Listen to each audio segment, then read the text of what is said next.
Boa tarde.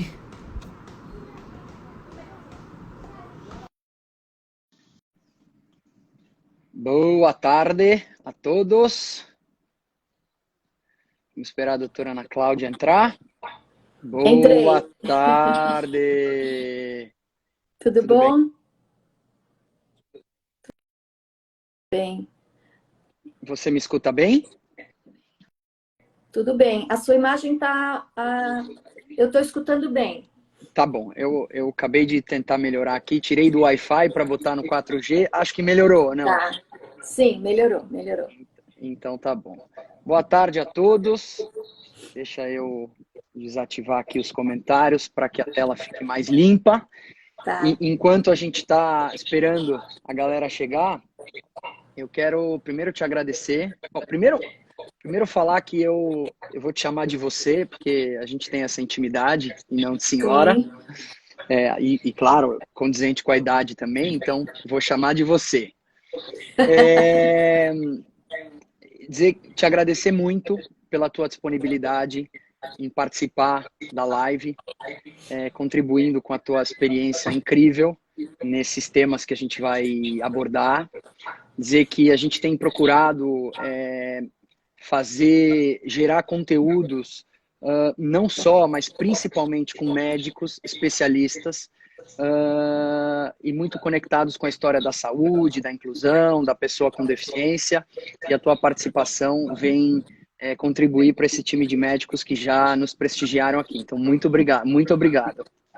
Eu agradeço também a oportunidade em abordar esse assunto que me é muito querido, você sabe disso, você sabe o quanto eu acho importante essa questão do momento da notícia, que é uma situação ali na maternidade ou no consultório, né, do obstetra, que faz toda a diferença, uma boa abordagem disso faz diferença para a família no futuro, né?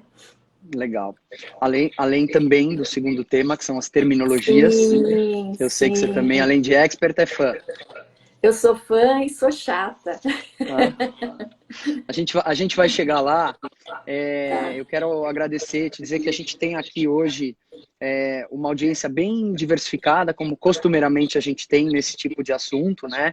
Tanto porque temos seguidores que não necessariamente estão ligados diretamente à causa, por não terem pessoas com Uhum. deficiência no entorno, mas se interessam pelo assunto, quanto ativistas, médicos, especialistas. Hoje, especificamente, a gente tem uma boa audiência de geriatras, de obstetras e ginecologistas. Então, muito Sim. obrigado aí por nos acompanhar. Só, eu queria apresentar, a doutora Ana Cláudia Brandão é pediatra, especialista em síndrome de Down, do Hospital Albert Einstein. E eu queria justamente, doutora, começar aquecendo os motores, pedindo para que brevemente você nos conte como é que você se especializou em síndrome de Down, Sim. principalmente se tem a ver com o nascimento do teu primogênito, o Pedro, que tem síndrome de Down. Exatamente. Tem tudo a ver com o Pedro, né? Na verdade, esse meu interesse veio inicialmente exclusivamente por conta de questões pessoais. Então, eu tenho 3 filhos, o Pedro é o mais velho, tem 25 anos, e tenho a Jorge ainda de 23 e o Rafa de 15.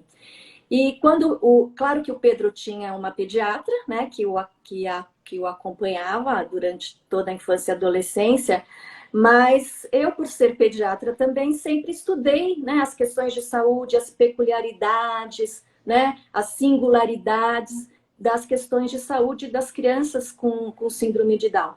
E aí, quando eu ia atender alguma criança com síndrome de Down, mas aí referente à minha especialidade original, que é alergia e imunologia em pediatria, eu percebia que alguma dessas condições não estavam sendo acompanhadas, né? Tá Então, as bom. avaliações periódicas que eram necessárias, os exames periódicos não estavam sendo realizados. Na época, eu trabalhava no ambulatório do Einstein de Paraisópolis, e eu pedi para minha coordenadora que permitisse que eu acompanhasse todas as crianças com síndrome de Down lá do nosso ambulatório, para fazer esse acompanhamento mais de perto e proporcionar que elas fossem avaliadas em tudo que precisassem. E daí, isso era 2004. Então, desde 2004, então, que eu tenho atendido muitas crianças com síndrome de Down e atualmente no consultório 90% do meu movimento, aí, dos meus pacientes, são crianças e adolescentes com síndrome de Down. Que legal, que bacana.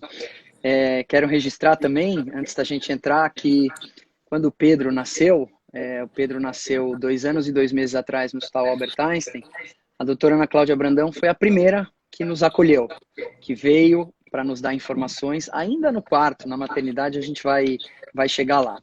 E antes também de falar sobre o momento da notícia, eu queria ter um panorama um pouco mais geral sobre quem a gente está falando, né? Porque basicamente a gente está falando do diagnóstico durante a gestação ou logo depois do nascimento, mas para quem não tem essas informações, eu queria saber o seguinte, a gente está falando do universo no Brasil de quantas pessoas com síndrome de Down especificamente? Na verdade, a gente não tem esse dado oficial, né? O nosso censo, ele não conta especificamente os brasileiros com síndrome de Down, então a gente não sabe, a gente tem esse censo de pessoas com deficiência em geral, separados por deficiência física, visual, auditiva, intelectual, mental, auditiva. Então a gente não tem isso. A gente pode fazer uma inferência considerando a população total do Brasil e a prevalência da síndrome de Down na população. Então, considerando que no Brasil a prevalência gira em torno de 1 para cada 600, 1 para cada 700, a gente pode, considerando a nossa população aí de 210 milhões de habitantes, a gente deve ter por volta de 300 a 400 mil pessoas com síndrome de Down, né? E fazendo um outro cálculo aí, considerando os nascimentos de bebês, né? Quantos bebês nascem por ano no Brasil? Eu vi esse dado ainda hoje, é aproximadamente 3 milhões. Então, se a gente considerar a prevalência de 1 para 600 ou 700, a gente vai ter mais ou menos 5 mil por ano, 4 a 5 mil bebês com síndrome de Down nascem no Brasil por ano. Mas dados oficiais a gente não tem. A gente não tem. O que é uma pena, né? Porque a gente até já falou sobre isso. Fica muito difícil de se estabelecer as políticas públicas adequadas sem você saber exatamente qual é o tamanho da população. E eu vou aproveitar para te dizer o seguinte. Esse número de 300, 400 e até 500 mil eu já escutei. Eu, muito respeitosamente, sou uma das pessoas que levanta a mão para questionar esse número. Sim. Porque, não como médico, mas como no trabalho que a gente faz no Serendipidade, eu acho que esse número tem um potencial para ser muito maior no Brasil. E eu vou explicar por quê. Basicamente por 2 motivos. O primeiro é por um exemplo pessoal, né?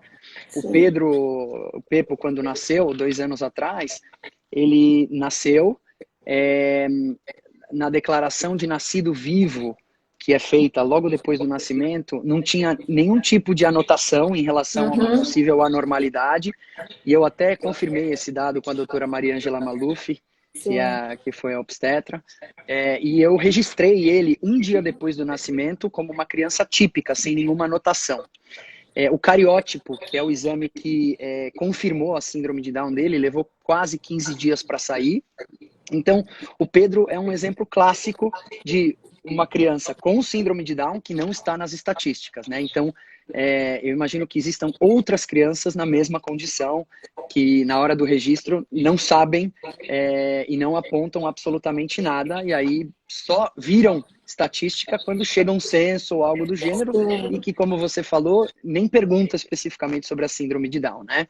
Certamente a gente perde muito, esse número é grande, essa perda do nascimento, porque geralmente na declaração de nascido vivo, apesar da gente poder fazer diagnóstico clínico, né, quando o bebê nasce, não necessariamente precisar esperar o cariótipo, na declaração de nascido vivo, muitas vezes não consta esse diagnóstico e esse dado é perdido. Perdido. E eu vou, só para finalizar, fazer uma outra abordagem, que essa sim é uma abordagem pouco feita, mas que a gente olha bastante, que é do ponto de vista do terceiro setor.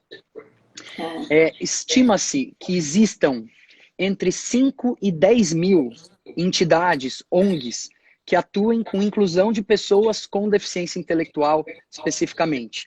Síndrome de Down é a manifestação mais frequente. E quando a gente olha, faz referências, benchmarks, não só no Brasil, mas fora dele, de outras lutas, doenças, condições ou ainda questões sociais, e vê essa questão do terceiro setor, se a gente estivesse falando de, eu vou arredondar, tá?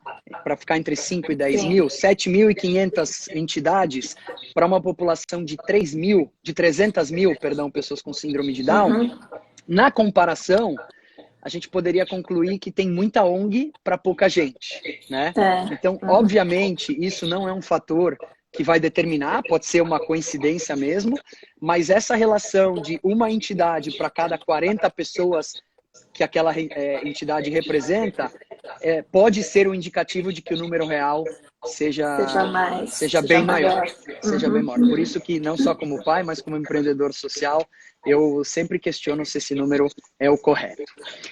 Bom, dito isso, eu queria entrar no nosso primeiro tema, que é a questão do momento da notícia. Sim. Eu me arrisco a dizer que, invariavelmente, para todos que recebem o diagnóstico, independente de em que parte, né, se durante a gestação ou após o nascimento, é um momento difícil, né?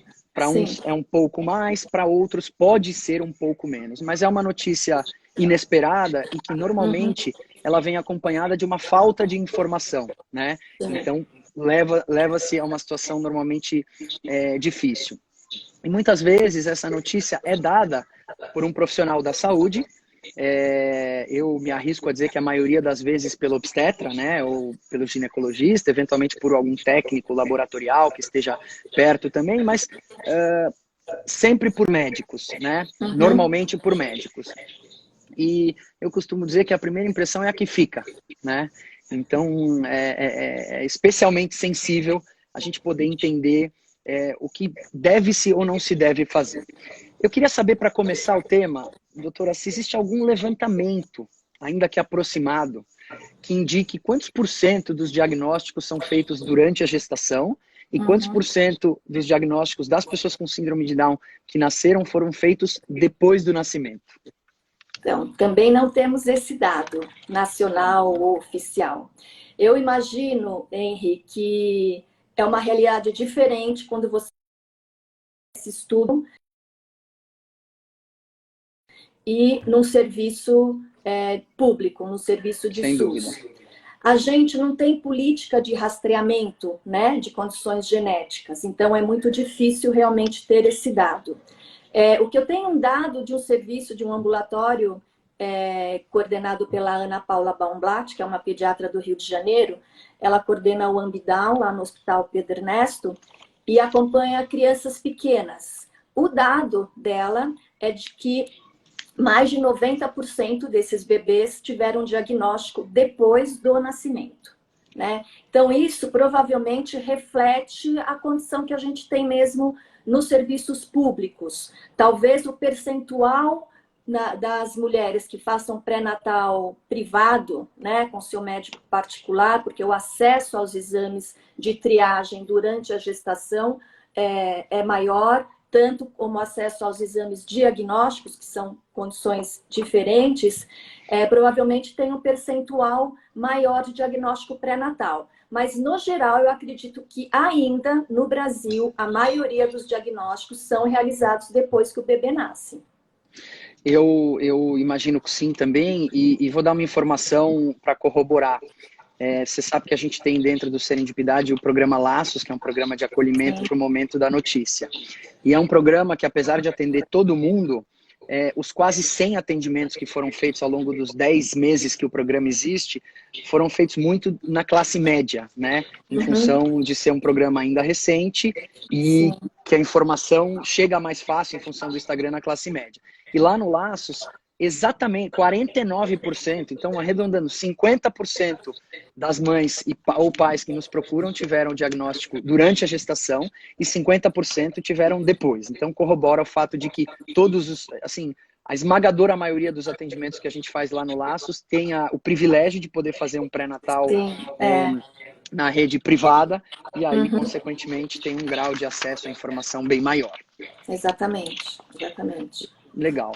E no Brasil, existe algum protocolo para se dar a notícia ou não?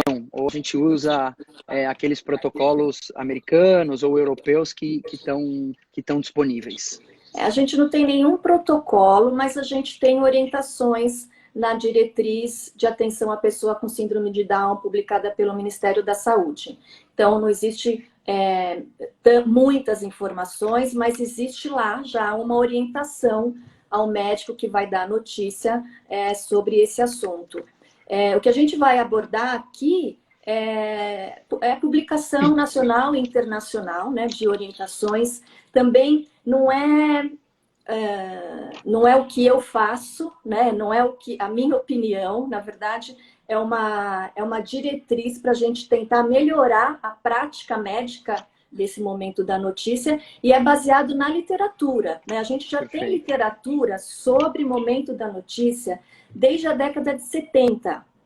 Então, são 50 anos de literatura sobre esse assunto específico. Eu estou falando de momento da notícia em síndrome de Down, especificamente. Sim. Né?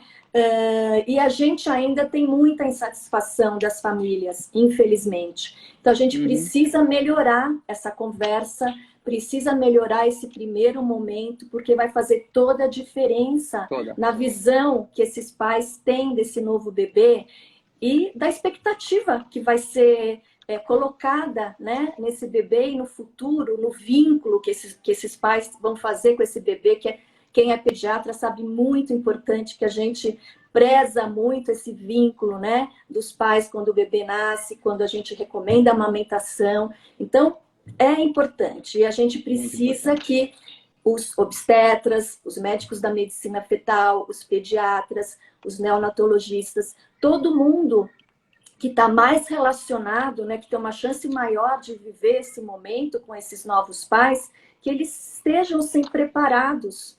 Existe até literatura dizendo os próprios médicos se consideram não preparados para esse momento. A gente até vai falar isso, acho que um pouquinho mais tarde, sobre esse treinamento, né, que é necessário. Legal. Bom, então, entrando na pergunta principal do tema, eu vou fazer algumas para que você fique à vontade para me dar uma resposta, para nos dar uma resposta bem ampla. Mas, vamos lá. Qual é o melhor momento para se dar uma notícia para um pai ou uma mãe que vai ter um filho com síndrome de Down ou que já teve? Onde essa notícia deve ser dada?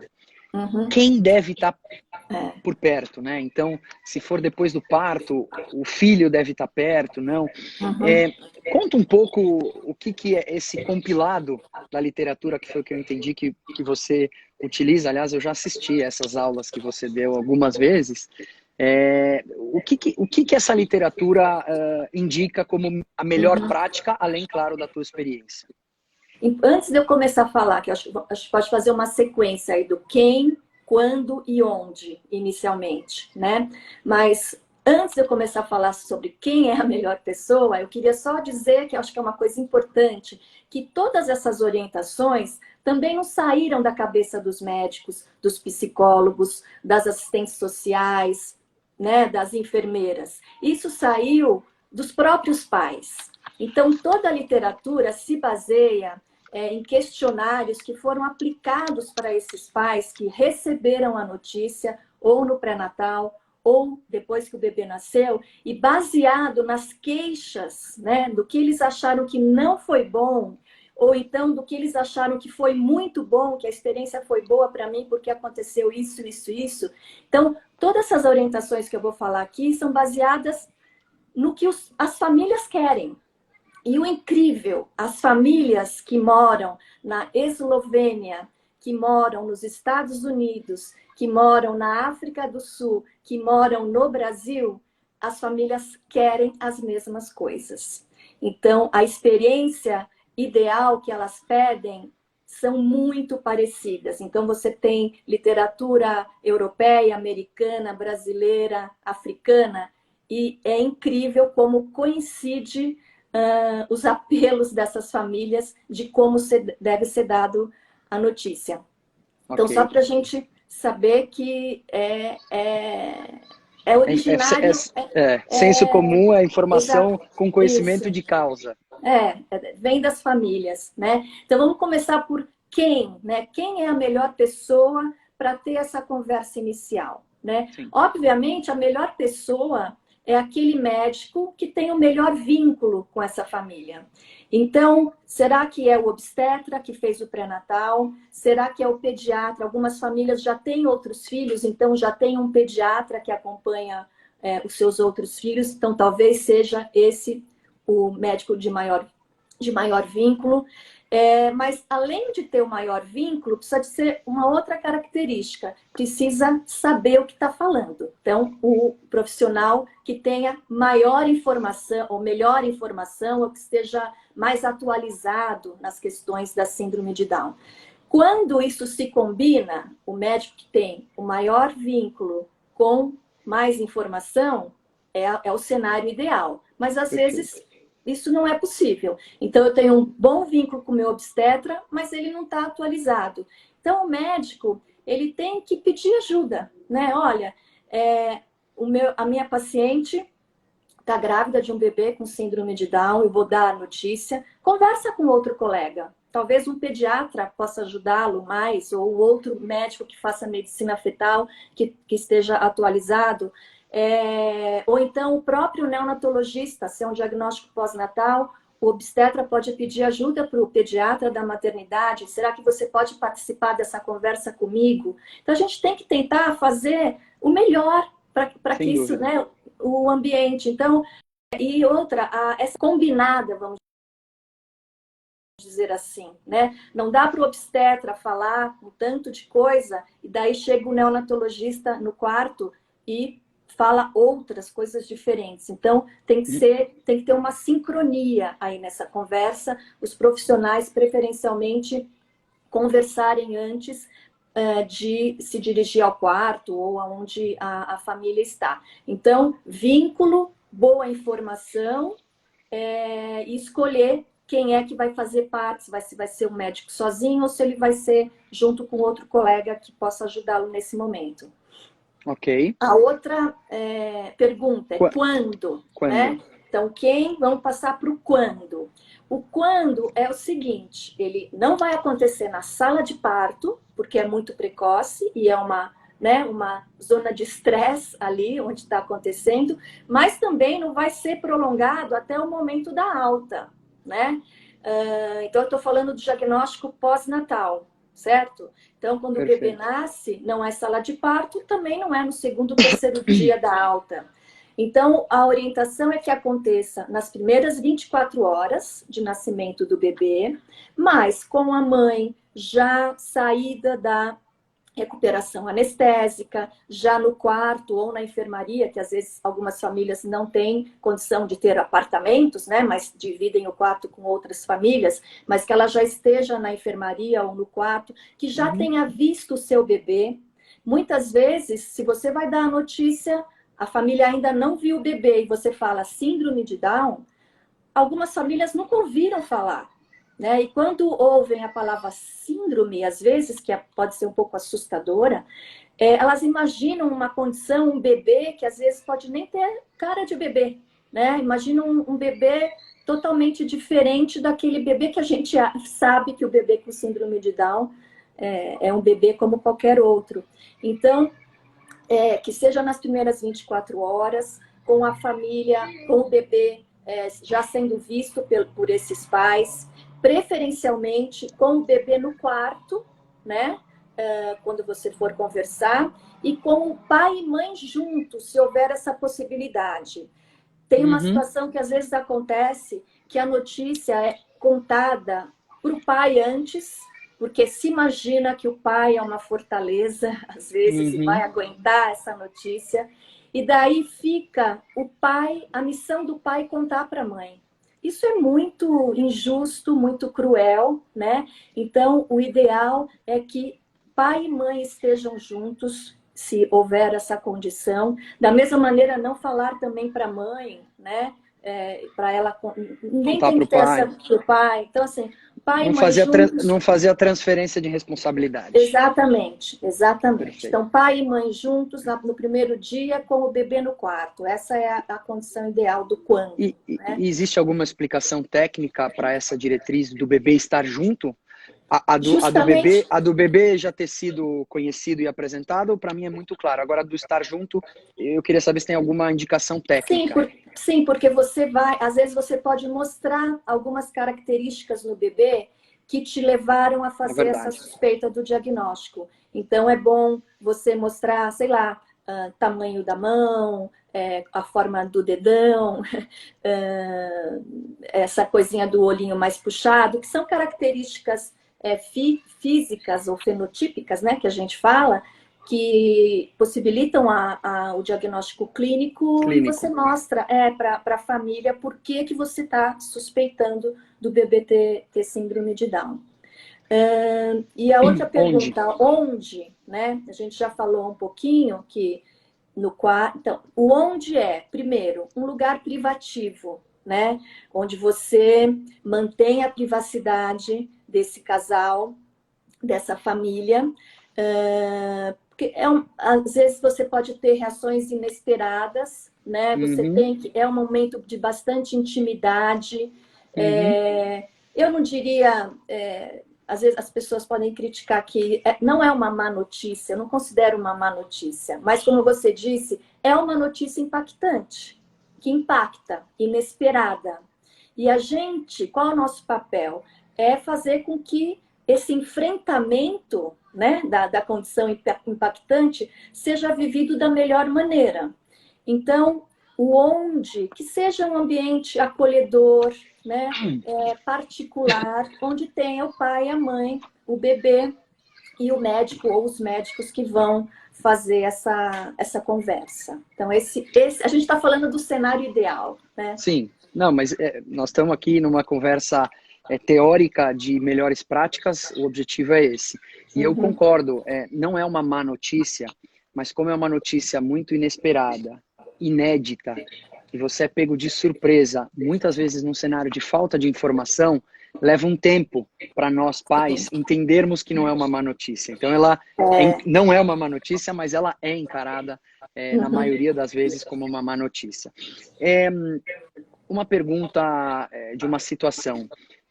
Principalmente quando se faz um pré-natal fora do serviço público, né, em hospitais particulares, existem casos onde os exames, né, ultrassom, translucência nucal, são feitos num laboratório sem a presença do obstetra ou do médico que acompanha.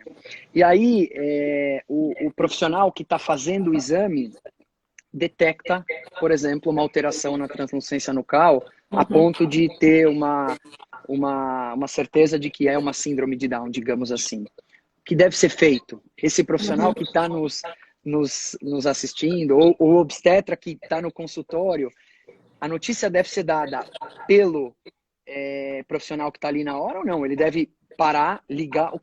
Qual é a diretriz? Preferencialmente, a notícia deve ser dada pelo médico da gestante, pelo médico do casal, né? Importante fazer a diferença entre esses exames no pré-natal, entre exames de triagem e exames diagnósticos. Mesmo porque os exames de triagem têm falsos positivos e falsos negativos, né? Então, o exame pode estar com todos os parâmetros ok, dentro da média, e o bebê nascer com síndrome de Down. Ao contrário, meu caso. Então, o meu caso também. Sim.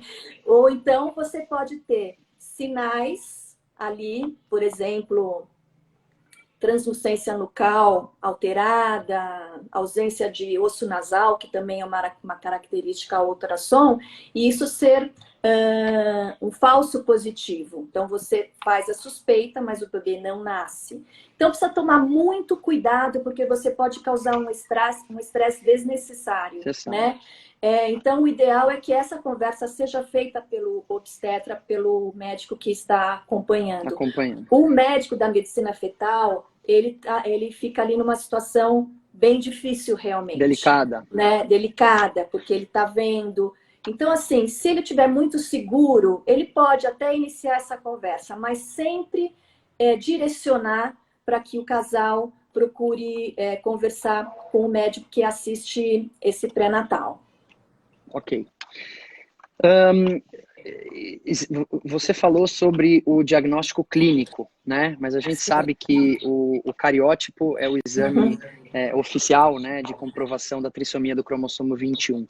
Existe muita diferença entre um diagnóstico clínico, né, feito muitas vezes por mais de um médico, né, no hospital, porque principalmente se a notícia é inesperada, se ela é dada após o nascimento, e o cariótipo, ou seja, existem casos onde espera-se clinicamente uma síndrome de Down e o cariótipo não confirma? Existem. Tanto que é um percentual muito pequeno se você usar os critérios que existem para fazer o diagnóstico clínico, você Perfeito. acaba diagnosticando a maioria e errando muito pouco. Mas existe algumas vezes que você suspeita e a criança não tem, como também existe quando você não suspeita e esse diagnóstico é mais tardio lá na frente, porque o bebê está mais hipotônico, então no acompanhamento na puericultura o pediatra desconfia e solicita o cariótipo. Ok. Ainda dentro das informações que são dadas no ambiente, com as pessoas, no momento que você indicou, até que nível de profundidade técnica o profissional que está dando a notícia deve ir num primeiro encontro? Ou seja, até que profundidade de informações sobre terapias, comorbidades, futuros devem ser dadas para um casal, para uma mãe ou para um pai que está recebendo pela primeira vez essa carga de informações? Quando você vai falar das informações específicas, é importante, inclusive, você saber o conhecimento prévio que esse pai e essa mãe têm sobre síndrome de Down, né? É importante também você avaliar ali a condição emocional desse casal. Então, por isso que nunca vai ser igual, né? Uma conversa não vai ser igual a outra. A gente está aqui falando das melhores práticas, que esse passo a passo, todas essas condições, esses cenários têm que ser considerados, mas não vai ser igual. Mas existe também orientação sobre o que falar, o que informar nesse momento, né? Quando a gente sabe que quem tem síndrome de Down, por conta da expressão genética desses genes que estão ali em excesso do cromossomo 21, isso faz com que as pessoas tenham condições de saúde mais frequentes que a população geral. Então, por exemplo, tem maior chance de nascer com cardiopatias ou com malformação do trato intestinal, tem a questão da deficiência cognitiva, tem mais diabetes, tem uma série de condições de saúde, né? O que o médico vai dizer? A orientação é que se diga as condições de saúde mais frequentes do primeiro ano de vida. Porque não tem o mínimo sentido você dizer para um pai e para uma mãe, para um bebê recém-chegados que acabou de nascer, que as pessoas com síndrome de Down podem ter um envelhecimento precoce, que, por exemplo, existe uma chance maior de ter um quadro de doença de Alzheimer ou de uma degeneração aí cognitiva após os 40 anos ou aos 50 anos. Então, isso não faz sentido nesse momento. Perfeito. Então, o que você tem que dizer? Você tem que contar as questões de saúde mais comuns, prevalentes ali daquele momento, inclusive para justificar os exames e as avaliações que esse pediatra vai pedir, né? Ou o neonatologista. Perfeito. Então, ele vai pedir um ecocardiograma, que é obrigatório, que esses bebês façam, mesmo que tenham feito um ecocardiograma fetal, isso, e estava tudo bem. Então, o ideal, o preconizado é que todos façam um ecocardiograma depois que nascem. O cariótipo, O teste do Auditivo? pezinho, né? O teste do pezinho é importante, todo bebê faz aqui no Brasil, mas a gente dá uma atenção especial, principalmente para a questão do TSH, porque o hipotiroidismo, o TSH é um hormônio da tiroide, então o hipotiroidismo, mesmo o hipotiroidismo congênito, é mais frequente nesses bebês, então a gente tem que estar de olho nesse TSH. A triagem auditiva também, o exame da orelhinha acontece nas nossas maternidades para todos os bebês, mas nos bebês com síndrome de Down, que tem uma chance maior de ter alguma alteração auditiva, o ideal é que, além do exame da orelhinha, se complemente essa avaliação com o BERA, né? A gente chama BERA, que é o potencial evocado auditivo, então ele consegue uma avaliação um pouco mais fina dessa audição. É importante a avaliação oftalmológica, porque catarata congênita é mais comum, glaucoma pode ser mais comum. Então, para justificar, inclusive, essas avaliações necessárias na maternidade, o médico pediatra precisa contar disso, né? Ou condições, a orientação é condições que aconteçam no primeiro ano de vida. Não se estender além disso, porque depois vem a vivência, você vai conhecer essas crianças. Será que vai ser uma criança que vai ter um desenvolvimento ok, ou vai ter alguma outra preocupação? Serão crianças que vão evoluir, por exemplo, com infecções repetidas de vias aéreas superiores ou não? Então, isso vai vir ao longo do tempo e o pediatra que está acompanhando vai discutir essas questões com os familiares, né? E, além disso, Henry, é muito importante também aí no o que dizer, que essa família tenha material de leitura, né? Preferencialmente material impresso, para que complemente um pouco mais essas informações, né? Então, a gente tem, por exemplo, material no Movimento Down, a gente tem o Cartilha lá, 3 Vivas para o Bebê, que tem inclusive depoimentos de pais, né? Tem outras plataformas onde a gente pode usar esses materiais aí que já estão prontos e que podem ajudar. Uma outra orientação, e ainda nessa conversa aí do que falar, orientações, por exemplo, para grupo de pais de acolhimento, como Laços, ou qualquer outro que houver no estado, né, onde a criança tenha nascido. É muito importante essa questão do contato com outros pais. Às vezes, ou pelo menos falar dessa possibilidade. Muitos pais, nesse momento, não querem, né, naquele momento 0, 1, 2, 3 dias ou primeira semana. Mas, com o passar dos dias, é importante essa conversa, porque te dá uma outra visão, uma outra expectativa. Isso, a gente que é pai, a gente sabe que faz toda a diferença no nosso conforto emocional quando a gente está nessa situação. Sem dúvida, sou muito suspeito para falar, não só porque esse contato com pais de crianças com síndrome de Down que tinham já passado pelas etapas que a gente estava começando a entrar, foi fundamental a ponto, né, do Laço surgir também em função disso, e eu concordo.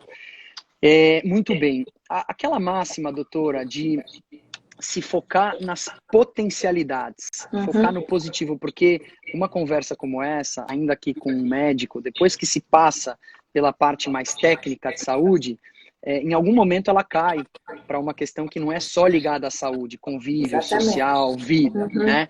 E nesse sentido, não são todos os médicos que têm a vivência, né? Porque não são todos os médicos que têm filhos com síndrome de Down, ou enfim, ou ainda que tiveram tanta experiência, tendo em vista a prevalência, né? Se a gente pegar que a prevalência no Brasil é a mesma para os médicos, a cada 600 partos vai acontecer uma vez, né? Enfim. Então, nessa história de fugindo um pouco do tema saúde, mas ainda com o mesmo interlocutor, no caso médico, na hora de se falar de outros assuntos, aquela máxima de se focar na parte positiva, no focar nas potencialidades, é uma máxima que deve ser seguida? E caso sim, até que ponto seguir isso não é dourar a pílula no sentido de, sei lá, romantizar uma situação ou dar uma falsa impressão, enfim. Queria que você falasse um pouquinho, por favor.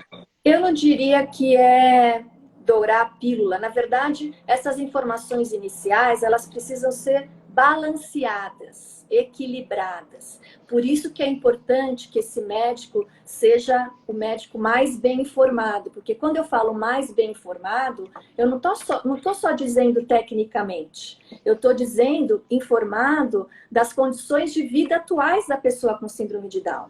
Então, não adianta ele saber todos os exames que precisam ser feitos na maternidade, tudo que pode ter na saúde dessa criança ou dessa pessoa, se ele não sabe que as crianças vão para a escola comum, que as crianças frequentam todos os locais e podem frequentar todos os locais com as suas famílias, que podem fazer o esporte que quiser, né? Então, que trabalham, que não tem uma profissão ideal para quem tem síndrome de Down, como todas as pessoas, elas vão trabalhar naquilo que tem talento, naquilo que se interessa, naquilo para o que estudaram. Então, quando eu falo informado, eu estou falando disso também. É muito importante. Aliás, faz toda a diferença, porque senão você vai falar só das questões de saúde, que são questões que preocupam.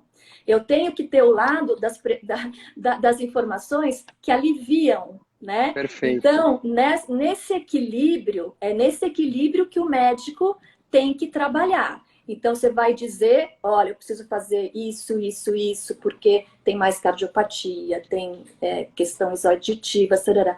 Mas, não sei se você sabe, as crianças se desenvolvem, a gente sabe que a nossa lei protege em termos de direitos de escola comum, não mais aquela questão da escola especial, isso é coisa do passado. Então, se por acaso eu tiver experiência pessoal de sucesso, não de sucesso, mas boas experiências, vamos dizer, boas experiências, que compartilhe com o casal, né? Então, eu acho que não é dourar a pílula, a gente não vai falar, a gente tem que ser um papo que tenha equilíbrio Perfeito. das informações. Essa é a orientação para que as famílias tenham uma boa experiência dessa conversa e saiam dali com expectativa em relação a esse filho. Isso é muito importante. Legal. Doutora, o que definitivamente não pode ser falado ou abordado num primeiro encontro como esse? Eu acho que a gente já falou do quem, do quando, do onde e do o quê. Então, acho que a gente vai falar de uma outra pergunta, que é o como, né? Talvez isso que você me perguntou agora seja o como. Você falou quem vai falar, quando, onde, o que falar, mas como eu começo essa conversa? Acho que é a parte mais difícil. Como eu começo essa conversa? Então, a gente tem que entender que todo nascimento, se o bebê está bem, se não é aquela coisa, né? Às vezes acontecem situações estressantes de saúde, não só com bebês com síndrome de Down, mas com outros bebês, uma prematuridade, um desconforto respiratório muito intenso que tem aqui para ir para UTI, ou uma cardiopatia congênita mais complexa. Então, tirando esse cenário, a maioria das vezes o bebê nasce bem, certo? E todo nascimento, se o bebê nasce bem, é uma celebração. Perfeito. Então, o que o médico não pode fazer? Ele não pode iniciar essa consulta, essa Tem conversa... uma má notícia. Exatamente. Ou com expressões que traduzam pena, do tipo, olha, eu sinto muito mais. Ou que traduzam tragédia, infelizmente. Ou eu tenho uma má notícia. Não é assim que vai começar essa conversa. Então, Perfeito. A conversa tem que ser clara e transparente, é direta, mas eu posso começar a conversa parabenizando pelo nascimento do filho, né? Todo mundo, a maternidade, as nossas visitas vão lá para nos dar parabéns. E o médico tem que dar parabéns pelo bebê. Então, parabéns pelo Pedro, parabéns pela Letícia, parabéns pela Mariana, é uma bebê linda. E daí, na sequência, nós avaliamos o Pedro e vimos que ele tem algumas características de síndrome de Down. Começa por aí. E daí, o que é síndrome de Down? Síndrome de Down é uma condição genética, onde os bebês nascem com 3 cromossomos 21 e vai adiante. Tirar a culpa. O que eu fiz para o meu bebê nascer com síndrome de Down? Será que eu fiz alguma coisa durante a gestação? Depois da gestação? Bebi algo? Fiz muita atividade física? Sei lá. A cabeça vai porque às vezes vem essa questão de que tem alguma responsabilidade, né? Tirar isso, dizer que é uma condição que acontece aleatoriamente, né? Que não tem responsável por isso. Então, tudo isso é importante e provavelmente os pais vão fazendo perguntas e você vai respondendo. E às vezes, passando... uma coisa também, então, ainda na sua questão, que ainda não se deve fazer. Não se deve fazer, não se deve dar opiniões pessoais. Ou então, passar o seu valor pessoal para a condição da síndrome de Down ou da deficiência intelectual. Muitas vezes a gente vê isso acontecer, né? Então, você tem que ser neutro, porque a gente tem uma carga, né? Nós, principalmente nós adultos, que não vivenciamos a realidade de conviver com pessoas com deficiência, a gente tem uma carga de preconceito maior, né? E isso não pode ser passado. A gente está ali diante de uma família que está começando muitas vezes. Às vezes é o primeiro ou o segundo filho, filhos pequenos. As famílias estão começando. Então, não é nem justo a gente ficar passando os nossos preconceitos, nossos valores em relação ao que a gente tem em relação à pessoa com deficiência, né? Ok. E como a gente vai falar depois sobre os termos, a gente pode falar também sobre voltar do que termo não usar também nessa situação. Isso com certeza. Legal. Muito bem.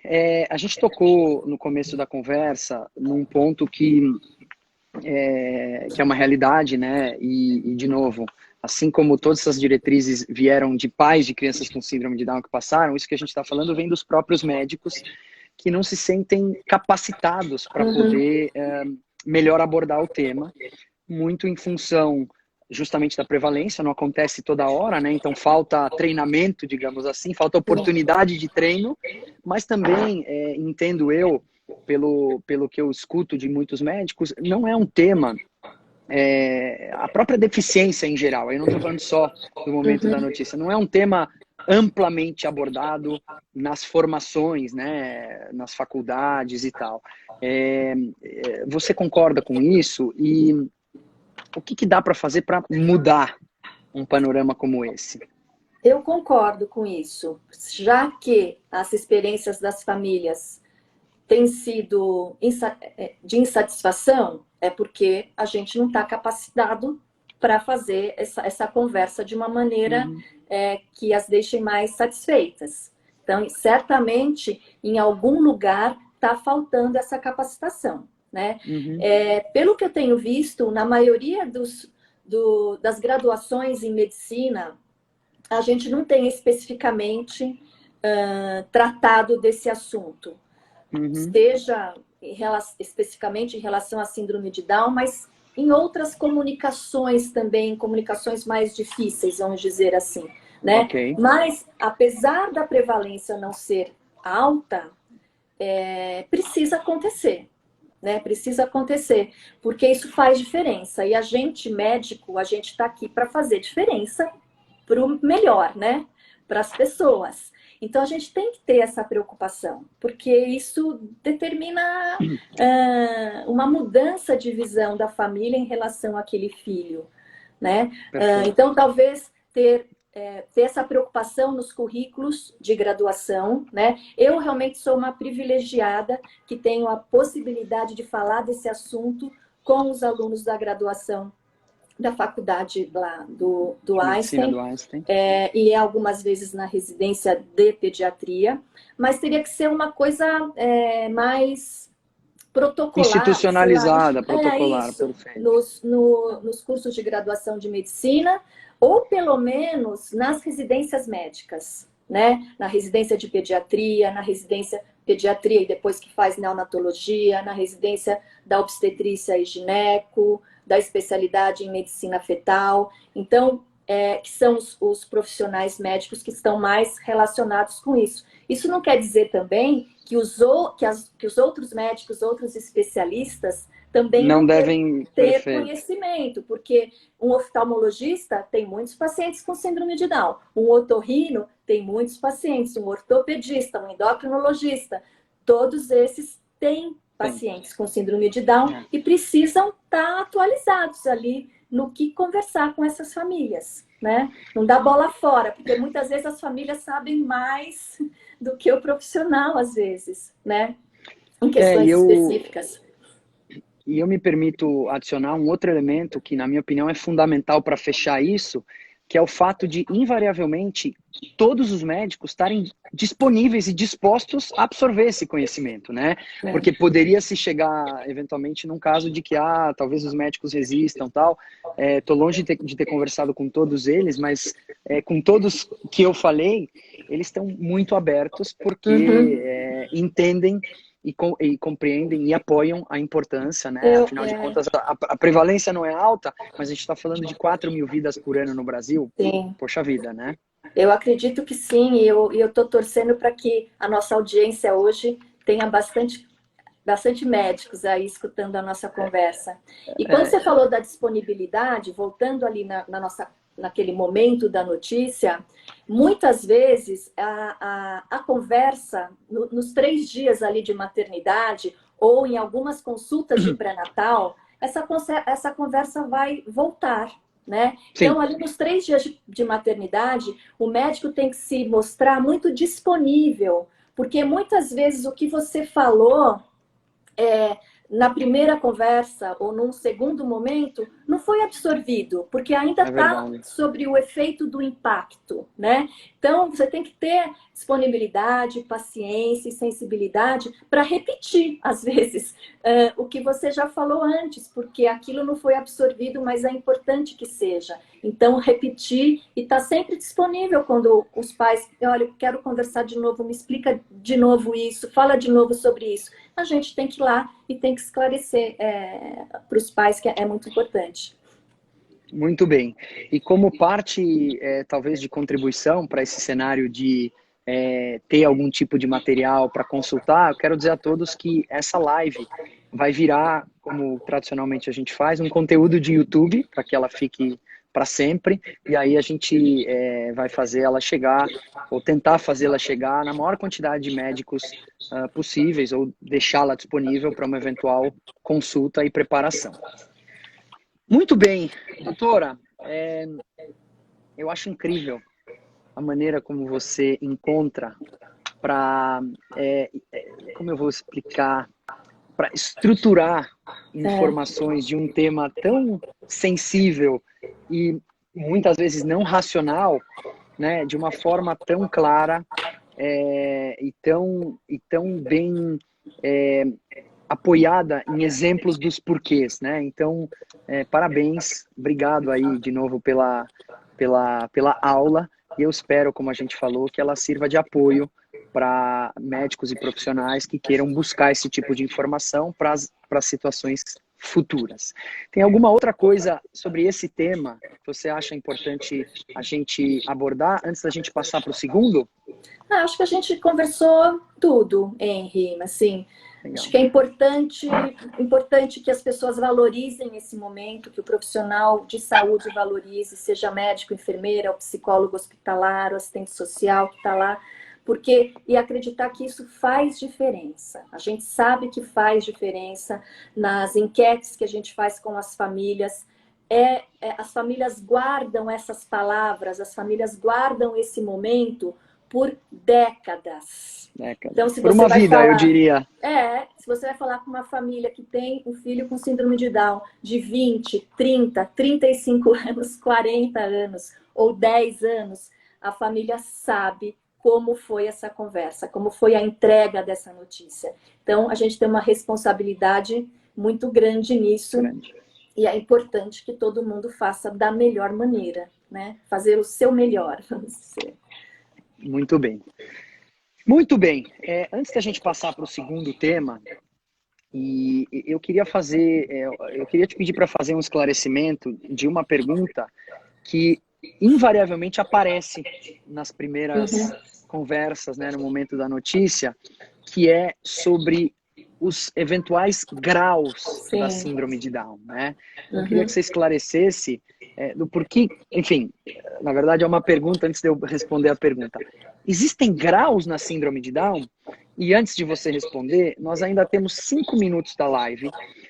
Como a gente tem 1 hora no Instagram, se eventualmente a live cair, eu volto imediatamente e a gente se Tá, conecta de novo, tá bom? Então ok, ficam todos avisados. Vamos lá combinado. para falar dos Então, graus. essa questão dos graus é uma pergunta que invariavelmente aparece mesmo, e às vezes aparece nessa primeira conversa, de olhar para o bebê e perguntar para o médico, mas você acha que ele tem um grau leve Leve. ou é um grau maior de síndrome de Down? Então, isso não existe, né? Não existe essa graduação de síndrome de Down. Todas as pessoas com síndrome de Down têm a questão da deficiência cognitiva ou da deficiência intelectual, como quiser falar, e existe uma variabilidade, né, nessa condição cognitiva, que muitas vezes é determinada geneticamente, mas não é só a genética, né? A gente tem outros fatores que podem influenciar nesse desenvolvimento cognitivo, que está ali a epigenética, né, que é todo o meio, né, os outros fatores que envolvem ali nesse desenvolvimento. Então, essa variabilidade acontece. Você pode ter, sim, pessoas com síndrome de Down com uma questão cognitiva mais complexa, né, ou menos complexa. E outra coisa, a gente não pode esquecer que existe um percentual maior de crianças, de pessoas com síndrome de Down, que pode ter associado um transtorno do desenvolvimento. Então, normalmente, quando a gente conhece uma criança com síndrome de Down, que tem, ou que parece que tem uma questão cognitiva muito mais complexa, pode ser que tenha associado, por exemplo, um diagnóstico de autismo, né? E às vezes ela é taxada como uma criança grave cognitivamente do ponto de vista da deficiência cognitiva. Então a gente tem que lembrar isso. E essa variabilidade cognitiva, ela é inerente à humanidade, certo? Nós aqui, que não temos síndrome de Down, também temos a nossa variabilidade cognitiva, né? E que muitas vezes pode passar desapercebido. Mas quando a gente está Perfeito. falando numa população que está ali no espectro da deficiência intelectual, às vezes pode nos chamar mais atenção mesmo essa diferença de autonomia ou de potencial de comunicação que muitas vezes pode refletir a questão da deficiência intelectual. Perfeito. Dentro da epigenética que você colocou, a gente também considera os estímulos que são dados para Sim, essa criança e que, consequentemente, podem fazer uma diferença na comunicação, no uhum, desenvolvimento motor e tal. sim. Quando eu falo estímulo, também é importante. A gente não está falando só de terapia, né? Porque Sim, claro. às vezes as pessoas confundem. Puxa vida, uma criança que não tem acesso a terapias formais, né? Físio, fono, TO, vai perder quanto? Pode ser que ela não perca nada se ela tiver uma família com uma afetividade boa, com uma família que tem expectativa, uma família que dê oportunidade, uma família que brinque, que sente no chão, que saia para passear, que cante, e que Acredita. acredita que vá para o parque. Então, porque assim, tem lugares no nosso país, ou às vezes aqui no nosso estado mesmo, que não tem Não acesso. tem? E Infelizmente. alguma coisa é feita, e às vezes a gente conhece esses adolescentes e esses adultos muito bem, eles estão muito bem. E não foram a nenhuma clínica, ou mesmo a uma PAI local que às vezes não tem lá. Então, estímulo não é sinônimo de terapia. Obviamente, se Uhum. você tem terapias com profissionais bem orientados, né, que tem isso é muito bom. Isso é uma oportunidade que você está dando para o seu filho, certo? Mas esqueci a pergunta. O que você me perguntou mesmo? Não, eu te perguntei dos graus e eu tinha Isso. te perguntado se os estímulos estavam dentro da Da epigenética. E eu epigenética, perguntei isso. dos estímulos no sentido mais amplo também. Isso. E não só os estímulos, mas também a alimentação, né? Isso faz nutrição, vamos dizer assim. Nutrição faz toda a diferença no desenvolvimento de qualquer criança. Essa afetividade. Se cair, a gente volta, hein? Tá bom. Faltam poucos segundos. Desculpa interromper. Dormir bem faz parte de se desenvolver bem, né? As crianças precisam dormir bem, atividade física. Então, tudo isso que é saudável faz diferença no desenvolvimento de qualquer criança, né? Principalmente da criança pequena, né? E dando um depoimento que não tem a ver, mas que tem a ver, correlacionado com o que você disse, de que os estímulos não são só as terapias, que são muito importantes, mas não são só. A própria quarentena tem nos ensinado isso, né? Sim. Porque, para te dar um exemplo pessoal, a gente está, né, as pessoas com deficiência, o Pedro, o Pepo, meu filho, que tem síndrome de Down, ele é grupo de risco, né? Por uma série de razões. Então, a gente aderiu ao isolamento de forma bem radical há 7 semanas. E uma das nossas grandes preocupações era que ele está, né, no auge da estimulação. Sim. Como é que a gente ia fazer sem essas estimulações, porque não se tinha ainda os planos virtuais de fono e TO, e principalmente com a fisioterapia, que é muita manipulação, porque ele faz o método CME, né, que é um método chileno com a Tanise Holtz, e ela manipula muito ele, principalmente nessa fase. E esse não vou chamar de desespero, mas esse medo inicial, hoje ele é transformado justamente nisso, porque o nível de estímulo mudou e o tipo de estímulo mudou, né? A gente está toda hora com ele e eu te diria que não é uma competição, mas eu não sei se antes ou depois da quarentena ele evoluiu tanto, porque onde ele evoluiu mais, porque ele deu um salto tão grande e não só ele, né? Conversando com muitas famílias como a gente faz, a gente ouve os mesmos relatos. Exatamente, eu tenho visto essa experiência. Primeiro eu tenho acalmado o coração das mães e dos pais, porque não vai ficar sem ir na clínica ou sem a terapeuta aí na sua casa por 3, 4, 5 meses. Isso não vai ser...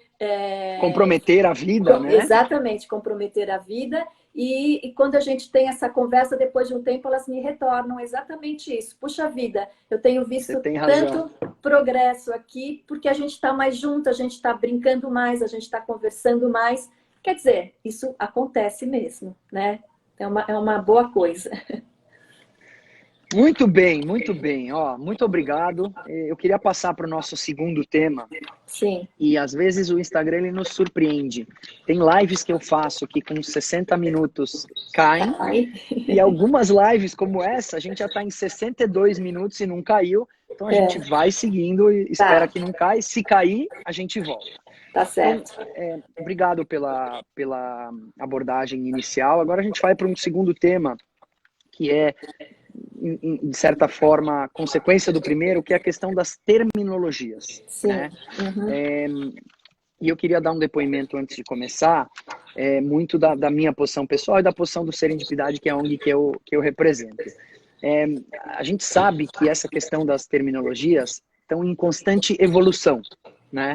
O que é preconizado, digamos assim, por especialistas e ativistas, psicólogos, enfim, gente que trabalha com inclusão hoje, provavelmente não vai ser a mesma coisa daqui a 10 anos e com certeza não era a mesma coisa há 10 ou 20 anos atrás. Então, essa é uma conversa que está em constante evolução. Ponto 1. Ponto 2. A gente não está falando de uma ciência exata, né? A gente está falando de comportamento humano e de preferências pessoais, né? Então, mais do que aqui, eu não gostaria que as pessoas, principalmente as que não têm uma relação direta com a causa, encarassem isso como uma regra, né? Ninguém está aqui, ninguém vai aqui impor o que pode e o que não pode ser falado. O que eu pedi e que a doutora gentilmente aceitou foi que ela nos trouxesse exemplos de boas práticas, mas mais do que os exemplos, as explicações que estão por trás, né? Porque muitas vezes, e eu me coloco nesse lugar até 2 anos e 2 meses atrás, por pura falta de informação, falta de oportunidade prévia, ao longo de 38 anos de conviver com a inclusão, eu não convivi, eu não tinha não só a menor ideia daquilo que era mais ou menos adequado, e muito menos dos porquês, né? Porque eu acho que você pode explicar, olha, não fale A ou não fale B, mas melhor do que falar não fale A e não fale B, é explicar o porquê não se deve falar A ou não falar B. Então, acho que eu queria fazer esse preâmbulo, e isso não tira, em absoluto, a importância do correto uso das terminologias. Vamos lá. Começando. Por que é importante o correto uso das terminologias, doutora Ana Cláudia? Porque isso pode fazer a diferença na visão do que a sociedade tem sobre as pessoas com deficiência, né? Então, a gente tira todo aquele conhecimento anterior, aquele preconceito, ele pode também, dependendo da palavra, reforçar ou tirar os estereótipos. A gente tem muitos estereótipos também, não só termos, mas muitos estereótipos, principalmente em relação às pessoas com síndrome de Down, com deficiência intelectual. E, obviamente, a gente não está aqui para julgar, a gente está aqui para sugerir, né? Sugerir e ver se a nossa explicação, né? Se o nosso argumento faz sentido. Para mim, faz todo sentido, né? A gente já está, como você disse, isso é uma coisa dinâmica. Então, eu já vivi várias terminologias em voga ou que estavam sendo orientadas naquele momento, né? Mas eu considero importante, considero que faz diferença, e peço, né, que as pessoas pensem sobre o assunto. Quando for falar algum dos termos que a gente fala aqui, ou seja especial, ou seja portador, ou seja deficiência mental, que isso, né, nesse momento, ela, puxa, ouvi, vou pensar e vou ver se faz sentido para mim. Eu acredito que vai fazer sentido para essas pessoas, né? Então, por isso que eu acho que é importante, porque muda a visão. Você tira um outro conceito que eu acho importante, que é o capacitismo, né? Essa palavra é nova, vamos dizer assim. O uso dela é novo. O uso dela a palavra é antiga, mas o uso é novo. Tem aparecido em vários textos, né? Das ONGs, das associações de pais, das associações que dão apoio à pessoa com deficiência em geral. O que é o capacitismo? É esse preconceito, muitas vezes velado, em relação à pessoa com deficiência, né? E muitas vezes essas palavras, esses termos, eles revelam esse capacitismo, né? Essa impressão ou esse valor de que a pessoa com deficiência vale menos. Consegue menos, não dá conta, né? E não é isso, né? Não é isso. A gente vê possibilidades, a gente vê talentos enormes nas pessoas com deficiência. E também ela não é mais do que qualquer outra pessoa, né? Também não são heróis da superação, né? Não são... Então, a gente tem que ter um equilíbrio e tratar essa questão simplesmente como fazer parte da diversidade humana. Eu acredito muito nisso. Perfeito. E antes de entrar nos exemplos também, acho que as pessoas que não estão tão acostumadas com o tema e que estão nos escutando não se devem sentir culpadas, né? Por eventualmente usar. Né? É cultura popular, né? E ninguém nasce sabendo, né? Então é importante porque muitas pessoas, quando a gente conversa sobre isso, vem se sentindo mal por ter usado. Acho que o ponto não é esse, né? Eu acho que não tem nada mais poderoso do que a informação. Exatamente. E a consequente reflexão das pessoas em cima daquilo. E para finalizar, muitas vezes não é imediata a mudança, porque a figura, né, a figura de linguagem ou linguajar popular, né, de uma expressão capacitista, está tão enraizado na cultura ou no Sim. vocabulário sem querer, que vai levar um tempo da pessoa falar, corrigir, isso. até que aquilo passe a ser natural E é normal, e tá tudo bem, tá certo? Exatamente, exatamente. Legal. E pode falar. Não, pode Não, falar. eu ia te começar com os exemplos, mas se Não. quiser falar, não? Não, Então não. tá bom. Então vamos começar com alguns exemplos, Ana, que são, digamos, mais pesados, mais antiquados, mas que às vezes a gente ainda já vê, né? Eu acho que muitos dos que a gente vai usar aqui, as pessoas vão olhar e vão falar, não, isso já passou, quase já passou, né? Às vezes a gente vê, então é importante mencionar. Então, palavras como mongol, retardado ou débil mental, por que não devem ser usadas, né? Eu vou te fazer as perguntas para que você responda, não vou eu responder, Sim, tá bom? Tá bom.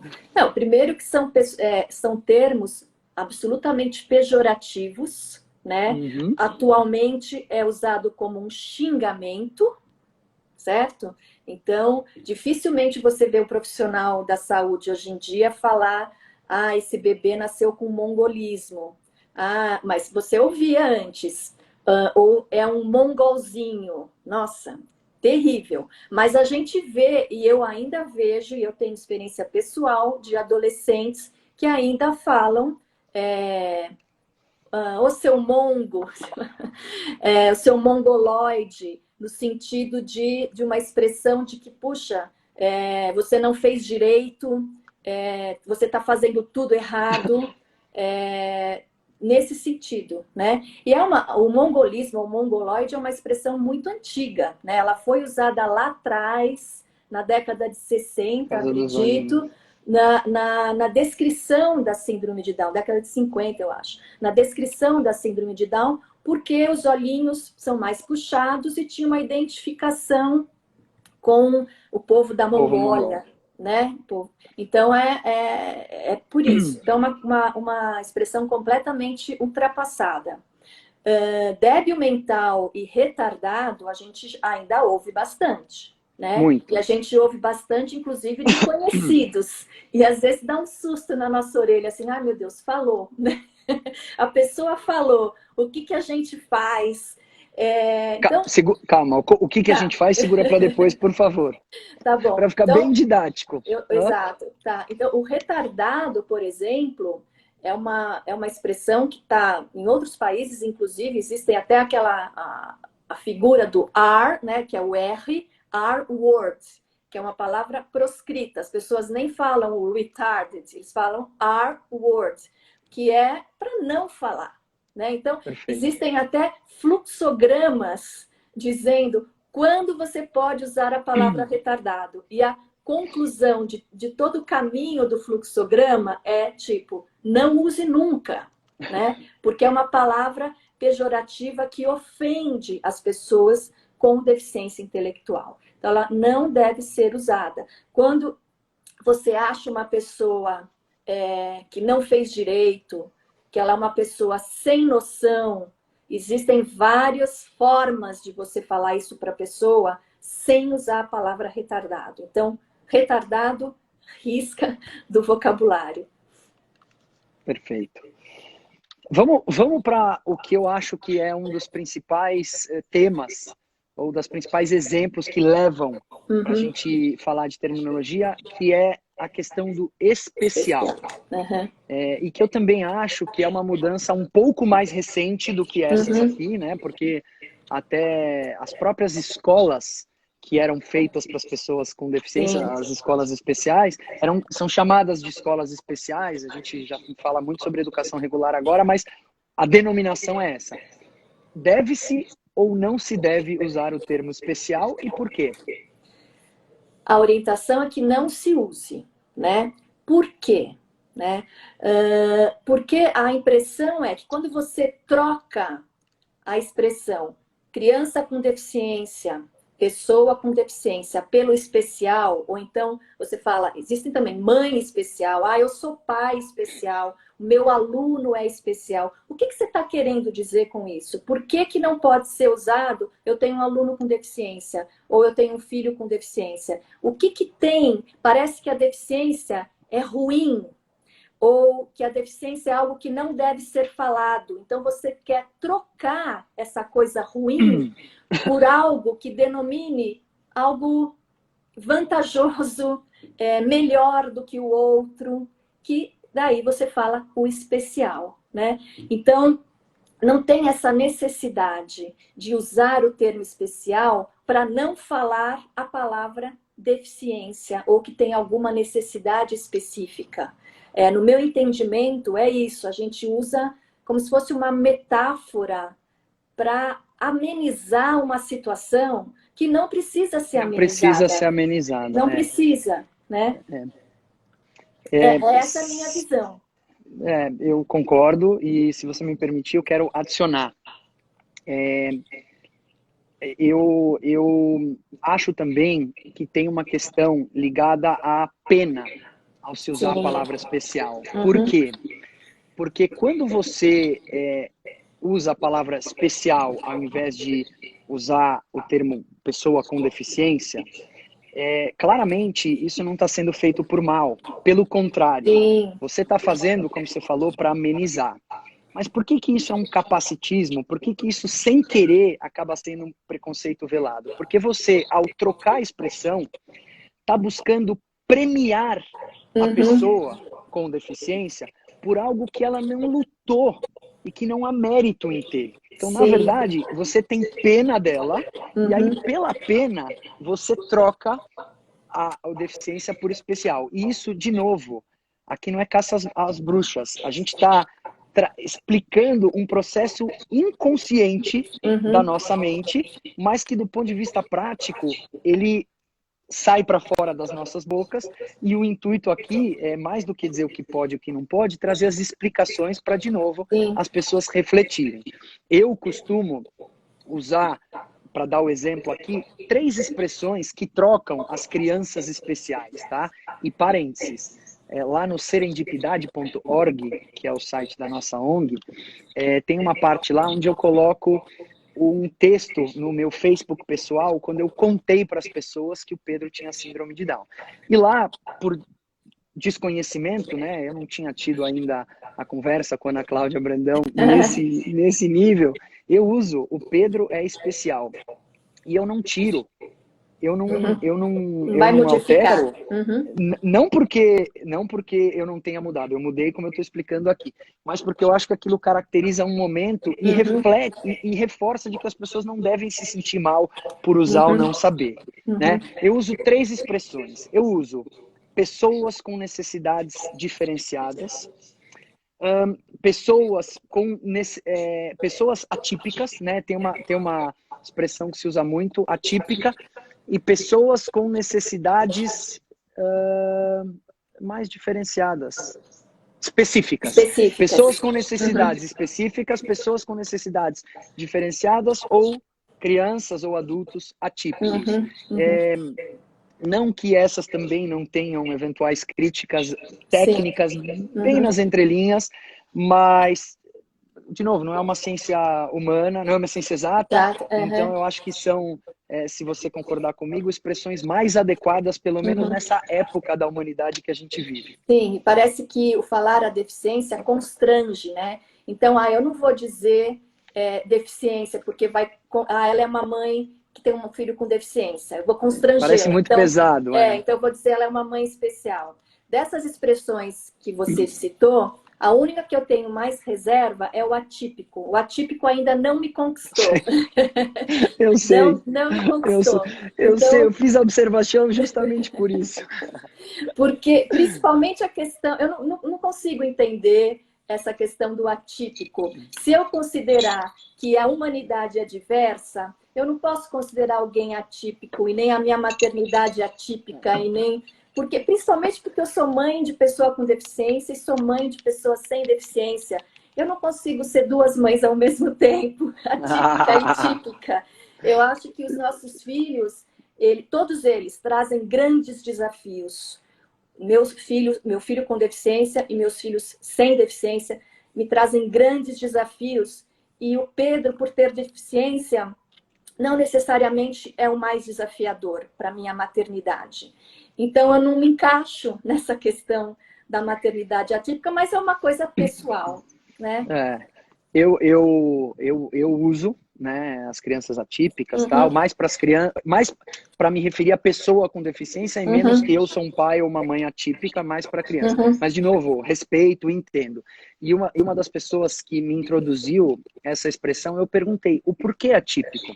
E aí, para descontrair, a explicação que ela me deu foi porque é uma manifestação que acontece de forma atípica, tendo em vista a prevalência, né? Eu falei, então quer dizer que eles são minoria? Isso. Eu falei, então a gente vai chamar os belgas de atípicos, porque os belgas também são minorias. Ou, enfim, brinquei, claro, ou torcedores de times pequenos. Mas, enfim, para você ver, né, para quem está nos assistindo ver, que não é senso comum, é uma questão mais de ter uma explicação que você se identifica mais, entender que faz sentido e passar a usar aquilo que é mais adequado na tua concepção, tá certo? Só para a gente não repetir, mas acho que o anjo, a expressão ele é um anjo, tá dentro da explicação do especial, tá certo? Mais ou menos. Sim, exatamente. Perfeito. E também essa coisa do anjo, às vezes desumaniza um pouco, né? É como se fosse uma coisa etérea, não fosse real. Não sei, eu tenho essa impressão também quando assim, é o meu anjo, o meu anjinho, sei, tenho essa impressão. O anjo, ele é menos senso comum do que outras, né?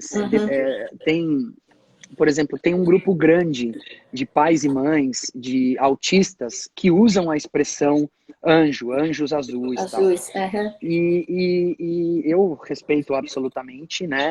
Já usei no passado.